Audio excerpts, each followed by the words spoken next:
mu mel ni fi ñu tàmbalee mooy al mukallaf mooy ku majeur. ma fàttali ni majeuru sharia nag ak majeuru constitution bokkul. majeuru sharia ay signe la, majeuru constitution ay maanaam dafa am limite, dafa am fu muy tàmbale. majeuru sharia nag dafa am ay signe, kooku la ñuy wax mukallaf. kooku la yàlla togg jëf ci moom mu war a julli, war a woor, war a aj makka bu ko mënee, war a génne azaka bu ko mënee. aywa tudd baatu seede yi moom waxale wuñ ko. kon al mukallaf signe yi bi ci njëkk mooy boo ñëwee ci góor, bépp góor boo xam ni dem na ba commencé sax karawi sikkim te bokkut ak karawi maternel. xam nga doomu aadama léppam karaw la. bu demee ba sikkim bi commencé sax ay karaw ak lu mu tuuti tuuti majeur na, donte le 12 ans la am. bu julliwul day am bàkkaar, bu jullee day am tuyaab. bu demee ba sax commencé sax karawi naq, moo tax mag ñi ci tënk dañ la ko daan jàngal ni la ku gis karaw, maanaam ku sax karaw bu dul karawi bopp ci moom, mu doon karaw yu poqataan, mu doon karaw yu naq, mu doon karawu sikkim, ñetti karaw yi képp ku ko gis ci yow majeur nga, doonte 12 ans nga am. ñett yi nag jigéen a ko bokk, ak jigéen ak góor a ko bokkale. jigéen ak góor a ko bokkale. góor bu maanaam jigéen bu amee karaw yu naq wala mu am karaw yu poqataan wala mu am karaw, waaw xam naa jigéen moom du am sikkim, doonte am na jigéen ñoo am sikkim nag. waaw ci kattanu yàlla ak mbaaxam leer na. beneen bi nga xam ne nag moom la jigéen rek moom mooy li ñuy wax règle, mooy alxayd, mbaax wala mbërëg. non mbaax, mbërëg mooy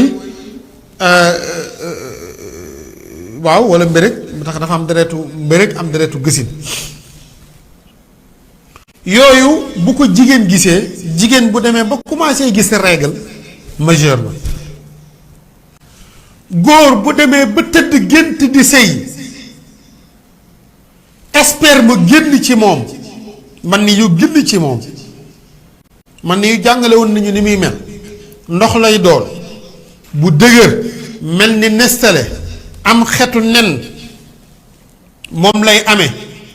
bokkut ak nag mës yu, bokkut ak wëdd yu, ñoom ñëpp seen atte bokkul. mën ni yu, wëdd yu, wës yu bokkul.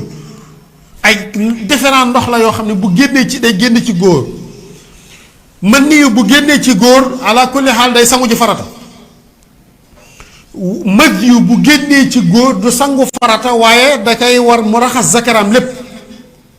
mës yu day génn boo xamee ni yaxruju inda ladati suxra, xam naa kooku yëpp ci biir téere bi incha allah danañ ci ñëw. aywa kon góor bu tëddee gént wala muy fowee boppam, li ñuy wax masturbation, te donte la masturbation sax mas naa cee wax, di nga dégg rek nit ñi di ci wax lu nekk.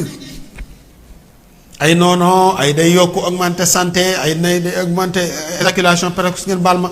te sharia daf ko xaraamal tifaqan. yent yàlla Seydina Muhammad nee na képp kuy jëfandikoo masturbation ba dee, boo dekkee loxo bi nga ko daan utiliser day ëmb ba ñëpp xam ne kii da daan masturbé wu, que soit ci góor que soit ci jigéen.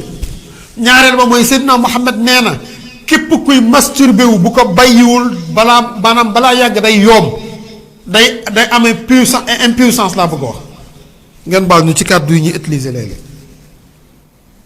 dégg nga ndax la loolu élastique la. xam nga yeneen bi dafa jàngale lépp. léegi nag boo demee nag ba jamono jii am ñu ñëw noo ci wàllu science nañ ko teg, il faut faire très attention.